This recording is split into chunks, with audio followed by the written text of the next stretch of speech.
Donc on va accueillir Maëlys Victoire, danseuse, comédienne et chanteuse.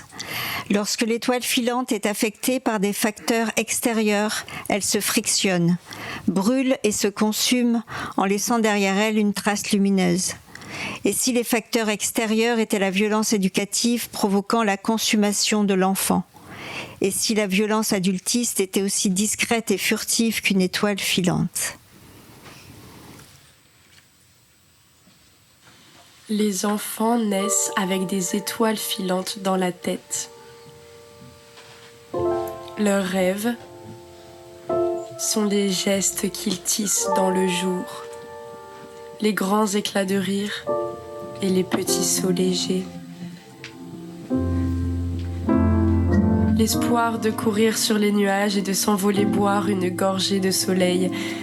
Ils sont émerveillés par le monde qui éveille la magie. Un bout de bois entre leurs mains pourrait reconstruire toutes les maisons détruites, vivre n'importe où avec rien pendant des heures, comme des rêveurs. Aucune limite au « et si ?» Mais derrière ce ciel bleu, au loin un brouillard, rempli de cauchemars. Les adultes, ils font semblant de les écouter. Tous leurs actes et leurs paroles sont supposés sages, c'est ce qu'ils appellent l'amour. Pourtant, ils se sentent toujours coupables et oubliés.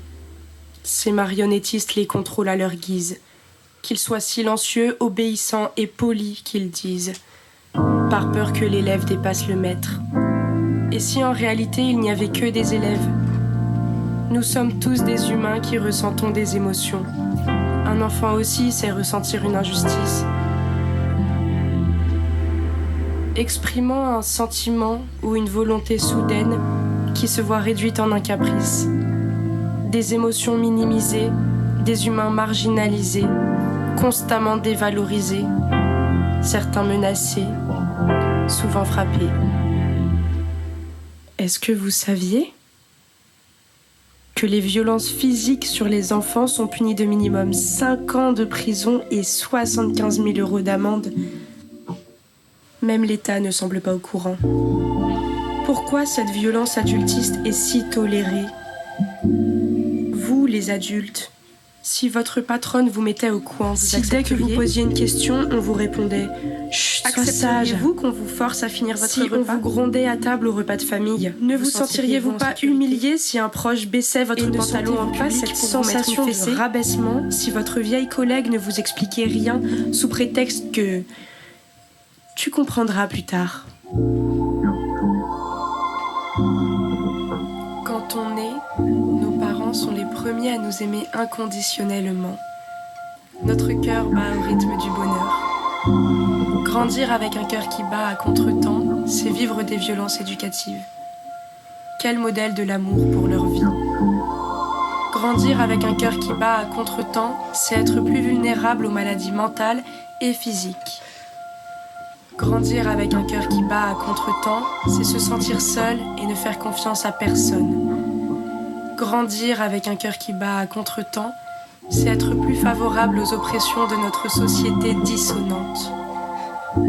Grandir avec un cœur qui bat à contre-temps, c'est penser que notre voix ne compte pas. Grandir avec un cœur qui bat à contre-temps, c'est croire qu'utiliser le pouvoir sur les autres est l'unique moyen de réussir, en perpétrant l'injustice. Sans même y penser, le rythme nous impacte. Grandir avec un cœur qui bat à contre-temps, c'est oublier le rythme du bonheur. Les enfants d'aujourd'hui sont les adultes de demain. Arrêtons de refléter une société dans laquelle celui qui a le plus de pouvoir contrôle celui qui en a le moins. Et si ce brouillard ne leur était pas fatidique, et qu'un ciel bleu pourrait les illuminer continuellement, en leur laissant la liberté de penser et d'agir, en les écoutant et en répondant à leurs questions. Et si nous voulons que tous ces cœurs battent en harmonie, commençons par les considérer comme des êtres égaux et capables. Les enfants ayant déjà sonné en harmonie avec leur famille expérimentent la confiance, le respect et la solidarité. Donc, de ne pas douter de leur valeur, de qui ils sont. Ils sauront repérer qui leur veut du bien ou du mal. Ils auront une meilleure conscience du monde et de ce qu'il s'y passe. Ils pourront incarner le changement dont notre monde a besoin.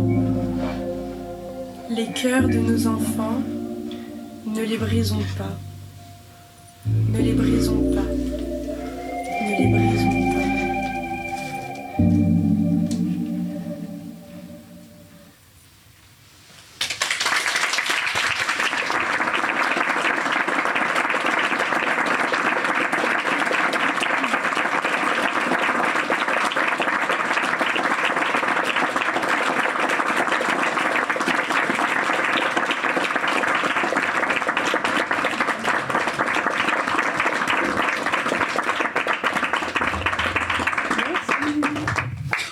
Merci beaucoup, Maëlys.